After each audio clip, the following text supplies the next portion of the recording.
やられた。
というわけで、うまい具合にやられてまいりました。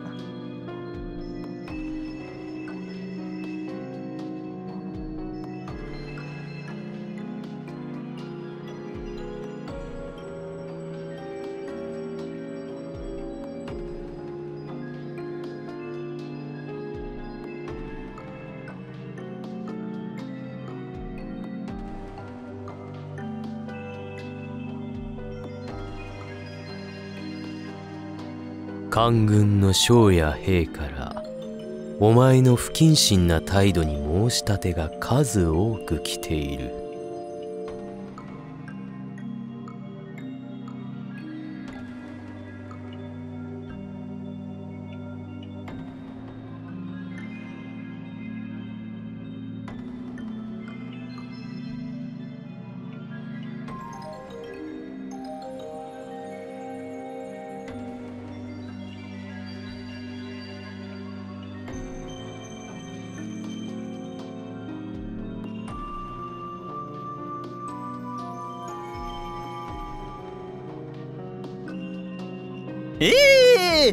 それは意外ですな。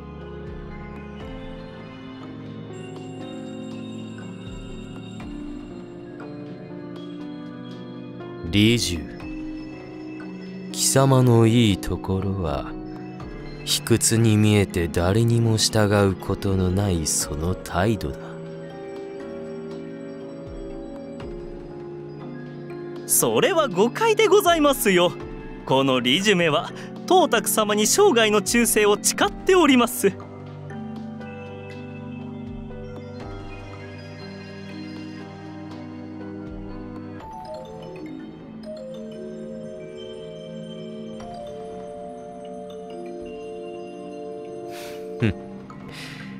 貴様の口もたまには面白い言葉を吐くな。何しろ董卓様は不謹慎なこの私めを用いてくださいますから。お前には正道など無意味だ。卑屈で汚らわしいところにこそ貴様の真骨頂がある。すべては我が忠義によりなしたることなれば。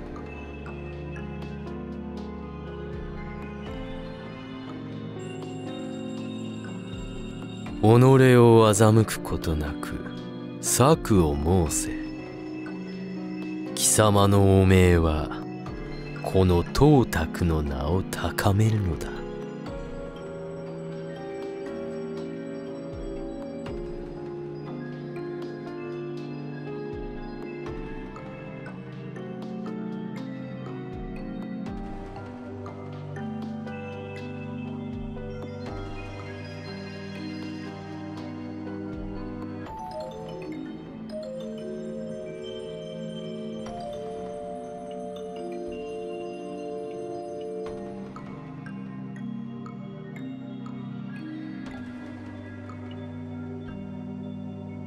まずは黄金族ですな。お聞き及びかと思いますが、規律はあれど平坦を維持する知恵を持ちませぬ。奴らの本性はまさしくイナゴよ。職を奪うためにこそ奴らはこの乱を始めたのだ。イナゴなれば冬を待たずに全滅しそうですな。艦長倒れ、秦が勃興した孤児に倣い、飢えた連中どもが天下をかき乱すかと思ったが、官軍ごときに蹴散らされるようでは見込み違いであったな。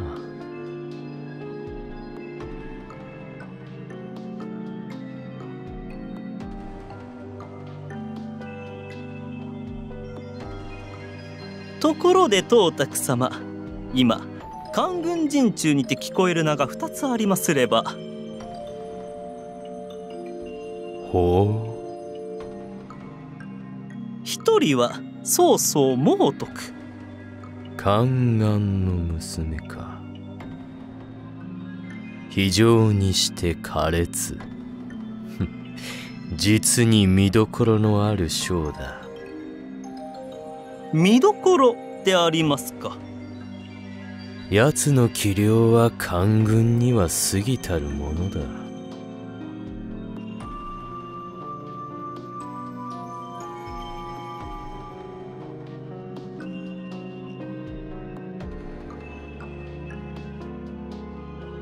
今一人は益州の劉備玄徳。そう、劉2名が官軍を引っ張っている様子でありますな。劉備とやらは知らぬ。捨ておけ。しかし劉備の威爆には関羽という非凡なる将がおりますれば、その力は万夫不当との噂。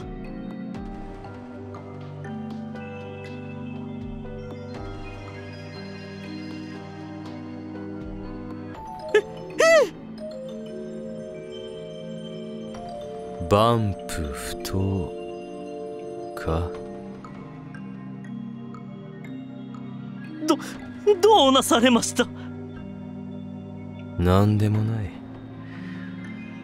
それより黄金の本体が苦戦しているのは別の要因があろう。高等の孫権文代ですな。孫文代。その男はどれほど強い。現在官軍が黄金相手に優勢を保てるのも奴の武勇あればこそ。孫権は南方の黄金族を結集する前に撃破し、洛陽攻略軍への援軍が遅れぬよう盛大にかき乱しております。侮れぬ実力の持ち主と言えましょう。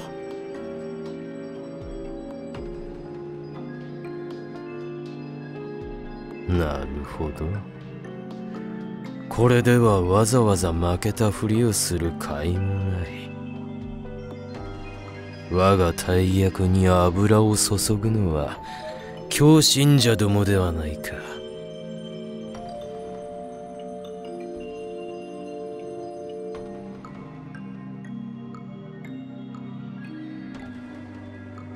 天下は血を欲している。未曾有の大乱世が幕を開けるのだ。